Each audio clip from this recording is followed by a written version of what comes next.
성부와 성자와 성령의 이름으로 아멘. 예수님과 어머니 하나 되신 성심을 통해 아버지 뜻 안에서 기도드립니다. 사랑하는 하느님 아버지, 저희가 듣겠습니다. 말씀하여 주옵소서. 또한 아버지께 위로와 기쁨만을 드리는 저희들이 될 수 있도록 축복하여 주시며 일계명을 완성하는 정신으로 그 정신세계의 차원이 될 수 있도록 축복하여 주시옵소서.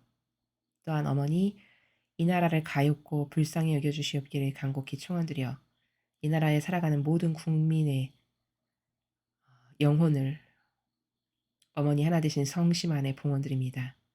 그 어머니의 성심 안에서 이 나라 5,200만 국민의 사고방식과 정신과 마음 안에 살아가는 모든 마귀를 물리쳐 이겨주시고 우리들이 매일 배우는 신적인 사고방식으로 다시 태어나고 창조될 수 있도록 자비를 베풀어 주시옵소서. 이 모든 기도 우리 주 예수 그리스도의 이름으로 기도드리나이다. 아멘. 성부와 성자와 성령의 이름으로 아멘. 안녕하십니까. 하나님의 뜻 성교의 피아수녀입니다. 오늘도 아버지께서 사랑하시는 소수의 남은 자녀들에게 주신 진리의 메시지 함께 학습해 보도록 하겠습니다. 2021년 9월 16일 대중을 위한 메시지. 저 모리는 또다시 하느님 아버지의 성심이라고 알게 된 큰 불꽃을 봅니다. 하느님 아버지께서 말씀하십니다. 자녀들아, 이 세상에 태어나는 모든 영혼은 삶과 순환과 죽음을 겪는다. 영혼이 내리는 결정들 그리고 그의 창조주인 나와의 관계가 영혼의 영원한 목적지를 결정한다. 내가 이 목적지를 선택하는 것이 아니라 영혼 스스로 그것을 선택하는 것이다. 영혼이 심판받기 위해 내 아들 앞에 설 때 그는 자신이 어디로 갈지 안다. 거룩한 사랑의 길에 따라 살아라. 나의 계명을 존중하고 따라라. 영혼이 세상에 태어나기 전에 세상에서 살아가는 동안에 그리고 심지어 죽고 난 후에도 사랑하는 마음에서 서로를 위해 기도하여라. 서로를 위해 기도하는데 인색하지 마라. 그러면 나 또한 너희에게 보내는 은총에 대해서 인색하지 않을 것이다. 대부분의 사람들은 마치 내가 존재하지 않는 것처럼 살아간다. 이것이 전쟁과 질병과 굶주림이 세상에 존재하는 이유다. 이 메시지들과 이 성질을 통해 나는 인류의 주의를 끌기 위해 노력하고 있다. 이 메시지를 전파함으로써 나의 노력에 힘을 보태어 다오. 주님의 말씀입니다. 하느님 감사합니다.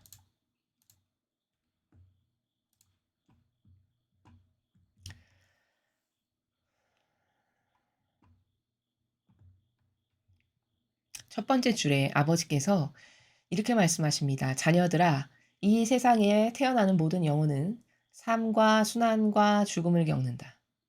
자, 사람으로 태어나면 다 아무리 돈이 많건 없건 뭐건 뭐 조건이 어떻든 간에 공통적으로 겪는 게 뭐라고 말씀하셨죠? 삶, 태어나서 일평생 살아가야 되는 거. 순환은 고통을 두고 말씀하시는 거죠. 사람마다 다 고통이 있죠. 죽음, 마침에 해당하는 죽음. 이 과정을 반드시 겪어야 된다는 거예요. 자, 그럼 여러분 여기서도 벌써 하나 발견할 수 있는 게 있습니다. 자, 거부할 수 없이 누구나 다 겪을 수밖에 없는 게 삶과 고통과 죽음인데 고통을 거부하기 위해서 아둥바둥한다? 이게 얼마나 어리석은 일입니까? 그쵸? 어차피 다가올 수밖에 없는 게 여기 순환이라고 여기 말씀하시잖아요. 근데 그것을 애써 거부하고 힘껏 저항한다 해서 그것은 어차피 겪을 건데 제가 다른 강의에서도 말씀드렸지만 열매 맺는 것도 없고 효용과 가치도 맺는 것도 없고 고통대로 어차피 당할 건데 영혼에만 또 기스나고 반향 똑바로 안 해서 나만 나빠지는. 이게 고통을 똑바로 이해하지 못하면 처하게 되는 우리의 현실인 거죠. 굉장히 어리석은 거죠. 그쵸? 그렇게 해서 고통을 여러분이 자꾸 올바르게 인식을 하셔야 그 이상한 고통에 대한 거부 반응이랄까? 고통 그럼 억울함 먼저 듣는 이거는 사고방식이 잘못돼서 그런 거거든요. 그런 것에 대한 오해에서 벗어날 수 있는 거고 이렇게 인간이면 누구나 다 이 세 가지의 과정을 겪는다는 거예요. 그래서 그 성모님께서 이 육에 대해서 어떻게 이해를 하셨냐면 성모님이 우리와 똑같은 인간이셨잖아요. 그래서 성모님은 그 자신의 육을 이렇게 활용하셨다라고 어디 책에선지 제가 지금 책이 기억이 안 나는데 이렇게 말씀하십니다. 육을 쓰실 때 오로지 아버지의 영광을 드러내고 선익을 창출하는 데만 그 목적으로만 육을 쓰셨대요. 그것 이외에는 어떤 케이스에도 임발부를 안 시켰다는 거죠. 육적이라고 인간적이라는 요 차원을. 그러니까 어머니는 그 육을 아버지의 뜻을 이루어 드리고 영광을 드러내는 데만 사용하시기 위해서 끊임없이 주의를 기울이셨다라고 고백하신 부분이 있어요. 정말 맞는 탁월한 관점이죠. 우리도 그래야 된다는 거예요. 이 육을 이해하는 차원이. 근데 이 대다수의 심지어 신앙인도 육에 애착하고 집착하죠. 그렇죠? 사욕과 욕망을 갖는 게 왜일까요? 이거 육에 애착하고 집착해서요. 육적인 것에. 자애심, 이기심, 사사로운 감정, 내가 좋아지는 것 이런 거에 애착하고 집착 왜 할까요? 그게 육적 차원에서 살아서 그래요. 그러니까 육을 올바르게 인식을 못하고 있는 상태에 지금 그 영혼이 갇힌 거예요. 다시 말하면. 육은 오로지 어디에만 쓰여져야 되는 게 가장 지혜롭고 슬기로운 거냐? 어머니가 고백하신 것처럼 오로지 선익을 창출하기 위해서 사용되는 거 말고는 백해무익한 게 육에 대한 관점입니다. 그럼 또 잘못 오해하면 제가 막 육을 막 멋대로 학대해서 막 중세시대 때 자기 몸을 자기가 친 것처럼 그렇게 살으라는 말이냐? 그 말도 아니에요. 당연히 아버지가 창조하셨기 때문에 아버지의 사랑으로 그 창조의 일부분이잖아요, 육도. 그러니까 소중한 거는 맞죠. 감사하게 생각해야 되고 소중하게 생각해야 되는 건 맞지만 활용의 목적이 이 육에 그냥 애착하고 집착해서 살아가면 다 헛된 것에만 관심을 두고 쓸데없는 것에 노력을 기울이다가 죽게 되는 상황에 봉착하게 된다는 걸 말씀드리는 거예요. 그렇기 때문에 육은 아버지가 물론 창조하신 모든 것의 일부분이지만 그걸 학대하고 막대라는 게 아니라 그것을 올바르게 쓰는 관점은 어머니가 말씀하신 것처럼 내 육은 오로지 선익을 위해 아버지 영광을 드러내기 위해 아버지 뜻을 이루기 위해서만 사용된다. 그것 말고는 백해무익하다. 이게 육을 대하는 올바른 관점이다. 이것을 지금 첫 번째 문장에서 이해하고 넘어가면 됩니다. 영혼이 내리는 결정들 그리고 그의 창조주인 나와의 관계가 영혼의 영원한 목적지를 결정한다. 여기 영혼이 내리는 결정이라고 하셨어요. 그러니까 어떤 결정을 내리는 건 영혼이 내리는 거니까 본연의 내가 곧 어떤 결정들을 내리는 거예요.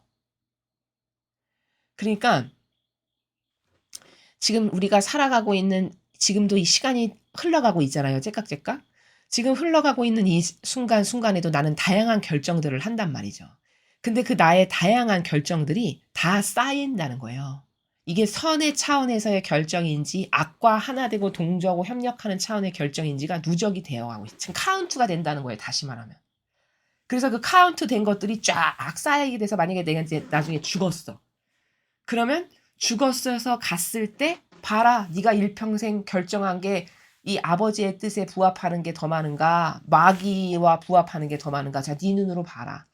그러면 입 하나 뻥끗해서 아닙니다. 전 억울합니다. 이 말도 할 수 없는 게 거기 증거 자료가 그렇게 쌓여 있는 걸 보여주신다는 거잖아요. 그러니까 매 순간의 결정이 굉장히 중요하다니까요. 일상생활에서 우리가 매일매일 하는 결정이. 그러니까 내 자아가 앞서가서 무엇을 결정하는 것이 끊임없이 반복된다. 그럼 이건 심각하게 받아들여야 되는 문제예요. 나는 오늘도 아버지 의식하고 뭘 결정했나. 내가 뭐를 선택하거나 결정을 하거나 무엇을 취사 선택을 했는데 그때 아버지를 의식하고 예수님과 어머니를 모시고 사는 나라에서 뭘 결정했는지 아니면 평상시 내 자아가 좋아하고 내 경향과 기호와 내 취미 생활 같은 어떤 나의 정서 이런 나의 정서에 근거해서 뭐든지 다 선택하고 했나. 이거를 자꾸 의식하는 연습을 해야 그것에 안 빠져들 수 있거든요. 그게 뭔지 자꾸 분별도 할 수 있고. 그러니까 그런 평상시의 나의 결정과 창조주인 나와의 관계가 목적지를 결정한대요. 그럼 하느님과의 관계성도 굉장히 중요하다는 거예요. 평상시에 내리는 결정과 하느님과의 관계성이 중요하다는 거네요. 그러면 이거 하느님과의 관계성은 왜 중요하냐? 하느님과의 관계가 만약에 내가 좋았어요. 사랑의 차원도 순도는 다 다른 거니까 예를 들어 내가 예수님처럼 어머니처럼 하느님을 사랑하는 정도가 완전히 용해된 차원이었다. 그러면은 내가 선택하는 모든 것은 다 아버지가 좋아지시는 것만을 선택하겠죠, 당연히. 아버지와 용해됐고 아버지가 곧 접니다. 아버지가 원하시는 게 다 제가 원하는 거예요. 이 차원에서 사니까. 그러면 나의 선택도 당연히 아버지가 원하시는 것만을 했을 거라는 거예요. 무관하지 않은 거죠. 내가 내리는 결정과 아버지와의 나와의 관계가. 그래서 이 두 가지에 의거해서 내가 평상시에 아버지 뜻을 행하는 선익을 많이 창출했는지 아니면 아버지 뜻에 반하는 마귀와 하나 돼서 악이 좋아지는 것을 행했는지가 결정이 나고 차곡차곡 쌓여가지고 마지막 종착지, 목적지를 갈 때 그것에 근거해서 결정이 난다는 거죠. 내가 이 목적지를 선택하는 것이 아니라 영혼 스스로 그것을 선택하는 것이다. 그러니까 이런 오해 있잖아요. 왜? 신앙인인데도 불구하고. 심판대 앞에 간대, 죽고 나면. 아, 그래? 심판대 앞에 하면은 너는 천국, 너는 지옥, 너는 연옥 이렇게 아버지가 판결하신대. 그러면 잘못 이해하면은 아, 판결은 아버지가 하시는 거구나. 물론 판결을 아버지가 하시긴 하지만 그 판결을 하시게끔 해주는 모든 동기부여와 근거 자료는 다 내가 선택한 거잖아요. 그렇죠? 그러니까 가서 반박할 여지도 없다는 게 바로 그 말이에요. 아니 일방적으로 판결을 한다면 억울합니다. 이의 있습니다. 이렇게 할 수 있겠지만 그게 일방적 판결이 아니라 아버지는 그냥 공의로우신 분이기 때문에 증거, 팩트, 사실의 근거에서 그냥 쭉 나열하시고 근거 자료에 입각하여 너는 천당, 너는 지옥, 너는 연옥 이렇게 하시는 거니까 사실은 내가 선택하는 게 맞죠. 그렇죠? 영원히 심판받기 위해 내 아들 앞에 설 때 그는 자신이 어디로 갈지 안다. 와, 이거는 참 무서운 나라인데 그러니까 이제 죽어서 하느님 앞에 예수님 앞에 딱 섰잖아요. 심판대 앞에. 그럼 이미 안 돼요. 자기 자신이. 아, 나는 지옥 가겠구나. 아, 나는 연옥 가겠다. 이렇게 안다는 거예요. 지금 어디로 갈지 안다고 하셨잖아요. 그럼 어떻게 할까? 자, 죽었어요. 그러면 영의 세계로 갔어요. 그러면 이미 나도 영의 세계 차원에 그 속한 영체가 되는 거죠. 그럼 지금이야 우리가 이 차원이 1차원에 갇혀서 안 보이니까 그런 거지. 죽어서 영의 세계의 차원에 나도 해당하니까 그 차원에 있는 모든 것을 나도 이제 볼 수 있는 영체가 되는 거죠. 영체. 그러니까 영체가 됐기 때문에 이제 다 보이는 거예요. 그때가 되면. 천사들이 모든 걸 다 보듯이. 예를 들자면. 나도 죽어서 영혼이 됐으니까 다 볼 수 있는 거죠. 그러면 벌써 나도 그 영의 세계의 일부가 돼서 볼 수 있는 차원의 눈이 그땐 다 뚫리고 열리기 때문에 거부할 수도 없고 이의 제기도 못하고 아 여기 갈 수밖에 없겠다. 인정할 수밖에 없는.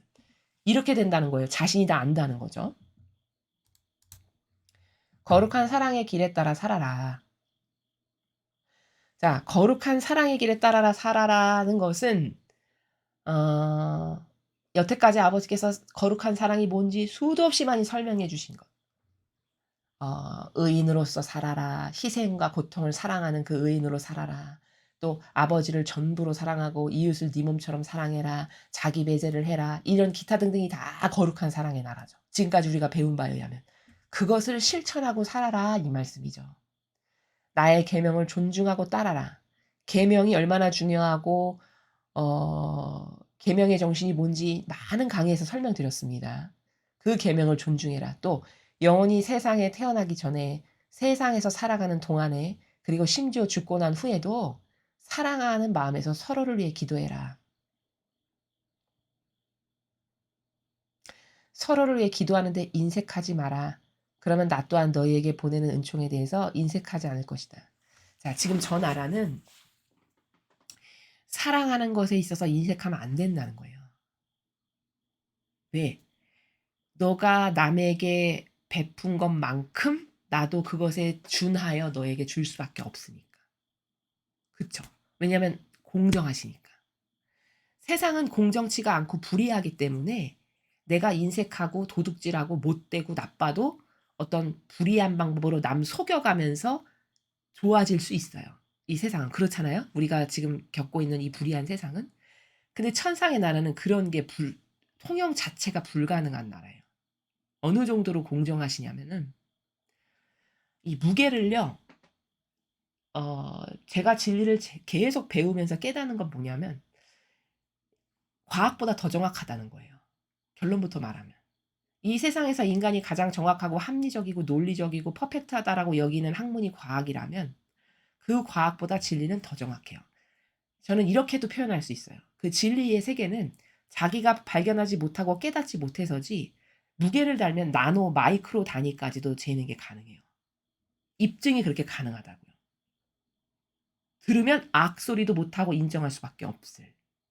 그 증거가 차고 넘치고 그렇게 입증할 수 있는 그 수준의 차원이 나노 세계, 마이크로 나노 입자, 양자 단위까지 그 정도로 가능한 나라가 이 나라예요. 그렇기 때문에 여기는 불의가 통하지가 않아요. 그래서 너의 영혼이 은총받는 거 좋지. 네가 나로부터 은총도 많이 받고 사랑을 많이 받고 싶어. 그러면 내가 너에게 그것을 줄 수 있는 어떤 명분이 있어야 되지 않겠어? 나는 공의로운데? 그럼 내가 너를 사랑해서 너에게 많은 걸 주고 싶은데 너가 남에게 인색해.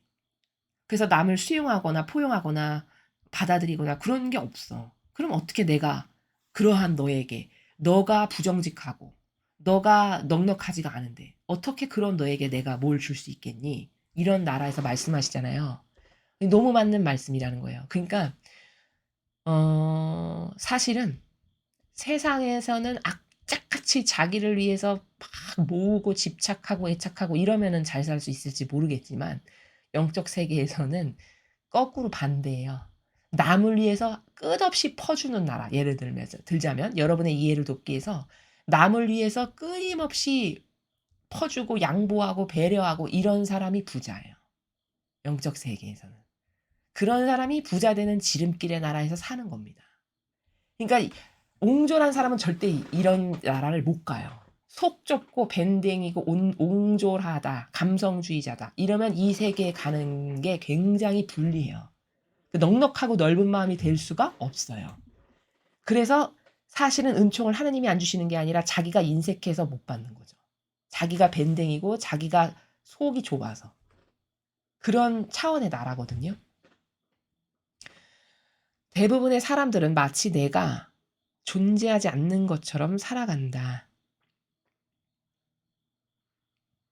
그렇죠. 요즘은 더하죠. 요즘은 하느님 심지어 신자분들인데도 하느님에 대해서 굉장히 막연하고 있다고 하시는데 난 잘 모르겠고 그냥 상징이고 피상에 갇힌 하느님이고 그리고 또 그렇게 대충 없는 분처럼 모욕과 역겨움이나 드리고 살다가 내가 지금 막 땅굴에 빠졌어. 그럼 하느님 살려주세요. 하느님 이런 이런 처지가 현 시대에 살아가는 인간이죠. 그렇죠? 근데 아버지가 얼마나 넉넉하시냐면요. 그렇게 평소에 모욕드리고 치욕드리고 역겨움드려서 마치 없는 하느님처럼 막 살았는데 진짜 구덩이에 빠져가지고 실오라기 하나라도 짚지 않으면 안 되는 상황에 처했다. 그러면 그때 가서 하나님 살려주세요. 잘못했습니다. 살려주세요. 막 이렇게 하잖아요. 근데 하느님은 그렇게라도 하는 그거라도 하라고 하시는 분이에요. 제발 그렇게라도 해서 나를 찾아라. 나는 그렇게라도 해서 너희가 나를 좀 찾았으면 좋겠다. 이렇게 말씀하시는 나라가 아버지십니다. 얼마나 넓은 거예요, 마음이. 그쵸? 이 전반부에 서로에게 너가 서로를 위해서 기도해 주는 거 인색하지 말아라. 왜냐면 네가 인색하지 않아야 나도 너한테 인색하지 않을 수 있어서 내가 너한테 많은 걸 줄 수 있지 않겠니? 이런 나라잖아요. 근데 아버지는 얼마나 우리와 다르냐면은 일평생 모욕 드렸는데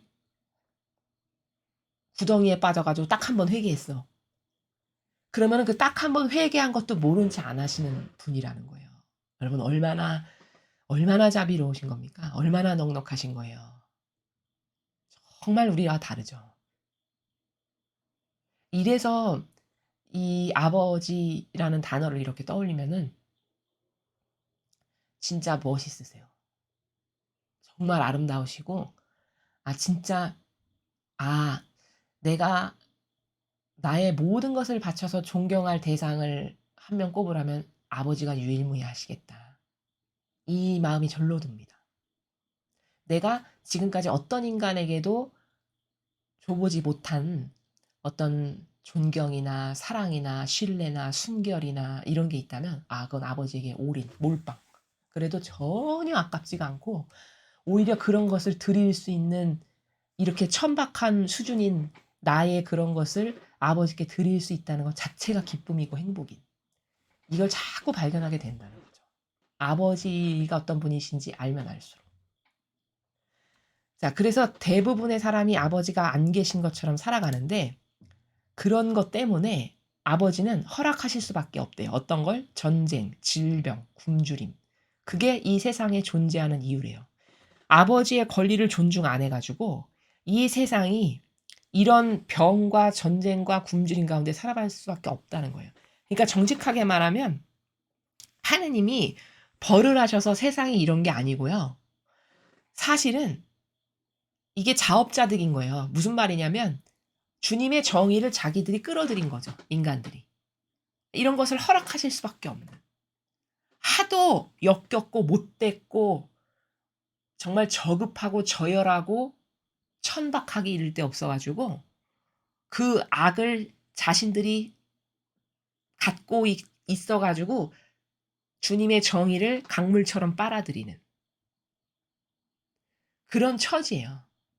그러니까 냉정히 말하면 이건 아버지께서 벌을 가하신 게 아니라 자기들이 스스로 자업자득으로 그 악한 것과 타협하고 동조하고 협력하고 마귀의 종으로 살아감으로써 이러한 동반되는 이 불행을 인류가 겪을 수밖에 없는 이런 원리라는 거죠. 이 메시지들과 이 성질을 통해 나는 인류의 주의를 끌기 위해 노력하고 있다. 이 메시지를 전파함으로써 나의 노력에 힘을 보태어다오. 그러니까 세상 사람이 그리고 신앙인조차도 올바른 정신세계의 차원에서 아버지를 똑바로 공경할 줄도 모르고 사랑할 줄도 모르고 뭐가 옳은지도 모르고 그래서 마귀랑 하나 되어 있고 동조하고 협력하고 자기 영혼이 지옥 갈 건데 지옥 갈 거랑 죽을 목숨을 다해서 무슨 꿀단지 빨듯이 거기에 계속 붙어 있고 이런 처지니까 아버지께서 이 메시지를 직접 주실 수밖에 없는 상황이 도래한 거예요. 아버지께서 직접 말씀하시는 건 여기서 처음입니다. 과거에는 다 예수님이나 성모님의 발현을 통해서 혹은 성인 성녀의 발현을 통해서 또는 아버지들의 도구들을 통해서 하셨어요. 아버지의 일을. 근데 여기서 처음으로 아버지께서 직접 메시지를 주세요. 그러면 지금 얼마나 급박한 환경이고 급박한 환경이면서 동시에 성화의 시대를 준비하신다는 이 다중적 관점의 체크포인트가 있어야 돼요. 좋은 거면서 동시에 나쁜 것이기도 한. 그러니까 선익도 이끌어내시면서 악으로 가득해서 말씀하시기도 하는. 이걸 다중적으로 같이 계시고 계신 거라고요. 그러니까 이 메시지를 통해서 이 성질을 통해서 자꾸 주의를 끌기에 메시지를 주시면서 이렇게 하면 너희 벌 받는다. 이렇게 하면 더 심각해진다. 알았지? 그러니까 이렇게 반영해야 돼. 이게 옳은 거란다. 이렇게 해서 자꾸 주의를 끌고 그래서 알아들을 수 있는 기가 있는 사람은 알아듣고 회개도 하고 뉘우칠 수 있게끔. 동기부여를 하시는 거죠. 다시 말하면 동기부여를 계속 푸시를 하시는 거죠. 그래서 잠자고 있는 영혼을 흔들어 깨우시는 거예요. 푸시를 하시면서. 그럼 그중에 은총 있는 사람은 알아듣고 깨어날 거고 불구하고 이렇게 많은 푸시를 하시지만 끝끝내 못 알아듣는다. 그러면 어쩔 수 없는 것이겠죠. 그렇지만 노력을 안 하시진 않고 할 수 있는 노력은 다 하시는 거예요. 끝까지. 그 아버지가 결정하신 어떤 리미트의 선은 있겠죠. 한계 날짜가 언제인지 우리는 몰라요. 그렇지만 아버지께서 가지고 계시는 계획에 의거해서 하실 수 있는 모든 노력을 다 하시는 겁니다. 그러니 우리가 어떤 자세를 취해야 될까요? 아버지도 이렇게 노력하시는데. 그렇잖아요. 그렇죠? 아니 위대하신 신이신 아버지께서도 이렇게 노력을 다방면으로 하시는데 나는 이런 아버지의 뜻에 부합해서 노력을 해야 되는 게 너무 당연한 거 아닐까요? 자식된 도리로? 그쵸? 근데 손 놓고 가만히 앉아서 뭐 나만 맨날 좋은 거 듣고 뭐 달라지는 것도 없고 맨날 그런다. 그러면 이거는 올바른 자식된 도리가 아니잖아요. 그러니까 후미에 너도 좀 이 메시지를 전파해가지고 내가 하는 노력에 힘을 보태라. 이렇게 말씀하시잖아요. 그쵸? 그러면은 어, 여러분들도 이 메시지를 전하는 것에 노력을 하셔야 되는 의무가 있으시다는 거예요. 자, 그런데 인제 이 메시지를 전할 때 굉장히 지혜와 슬기가 중요해요. 간혹 그런 분들이 계세요.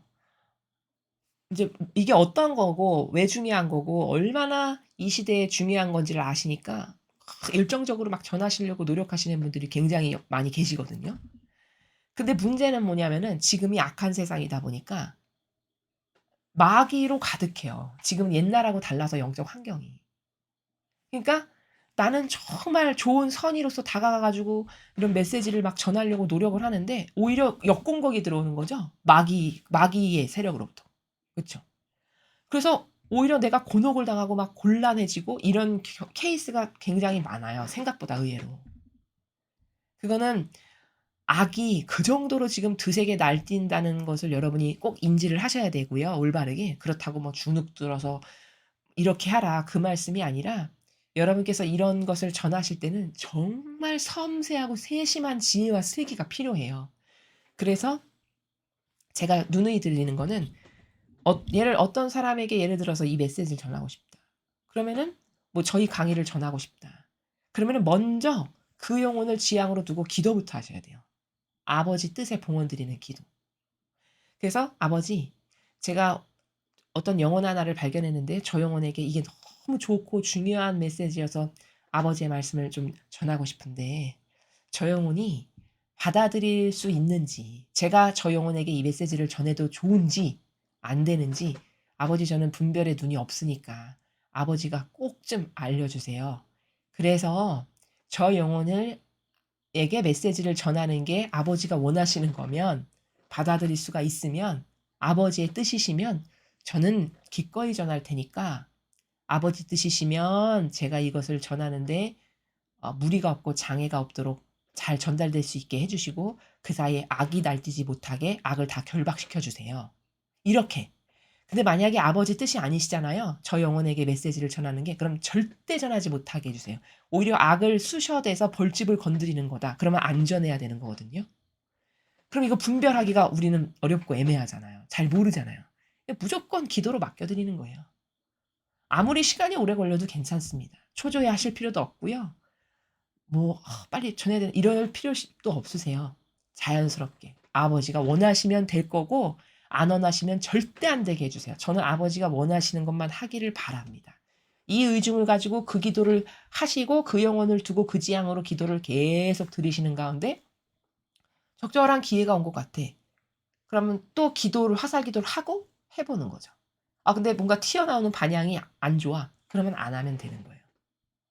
요렇게 요런 지혜와 슬기를 가지고 아버지의 일을 하시는 게 필요할까요? 안 필요할까요? 필요합니다. 예수님도요. 신이신데도 불구하고 그 예루살렘에 십자가에 못 박히시는 사건 전에 올라가실 때 굉장히 주의를 기울이시는 걸 성경에서 볼 수 있어요. 굉장히 조심하십니다. 제자들더러 먼저 올라가라고 하시고 자신은 나중에 시간 텀을 두고 올라가시고 막 이런 게 있거든요, 성경에. 그게 다 왜 그러냐면 예수님은 겁쟁이여서 무서워서 뭘 적의 눈을 피하기 위해서 그런 게 아니에요. 아버지의 뜻이 계획하신 것이 자신에게 반드시 이루어지셔야 되는데 혹여라도 아버지의 타이밍에 때를 잘 맞추지 못해 가지고 일을 그르칠까 봐. 그렇게 되면 안 되니까 그것에 주의를 기울이시느라 많은 지혜와 슬기를 동원하시는 것을 볼 수 있어요. 또 어떤 복음을 보면은 뭐 이렇게 돌아서도 가시고 그 고을을 그런 거 보신 적 있으시죠? 그게 다 예수님께서도 아버지 뜻을 행하시는데 그런 지혜와 슬기를 가지고 하셨다는 것을 알 수 있는 대목이거든요. 그러니까 여러분들도 아버지가 이렇게 말씀하셨으니까 이것을 하기는 해야 될 텐데 할 때는 지금 시대가 옛날하고는 굉장히 많이 달라요, 영적 환경이. 불과 10년 전, 20년 전하고는 아주 동가서가 다르게 다릅니다. 분위기 자체, 영적 환경 자체도. 마지막 시대이기 때문에. 그래서 여러분께서 그런 마귀의 공격을 일부러 받으실 필요는 없잖아요. 다가오는 거를 의연하게 수용하고 받아들여야 되는 거는 그거는 맞겠지만 일부러 마귀의 벌통을 쑤셔놔 가지고 마귀가 떼거지로 달려들게 할 필요는 없단 말이죠. 그러니까 그러한 지혜와 슬기, 제가 지금 말씀드린 그러한 다양한 지혜와 슬기 가운데 여러분이 여러분의 일상생활에서 하실 수 있는 노력을 하시면 된다. 이거를 첨언해서 추가로 말씀을 드립니다. 이상으로 2021년 9월 16일 대중을 위한 메시지 해설을 마치겠습니다. 감사합니다.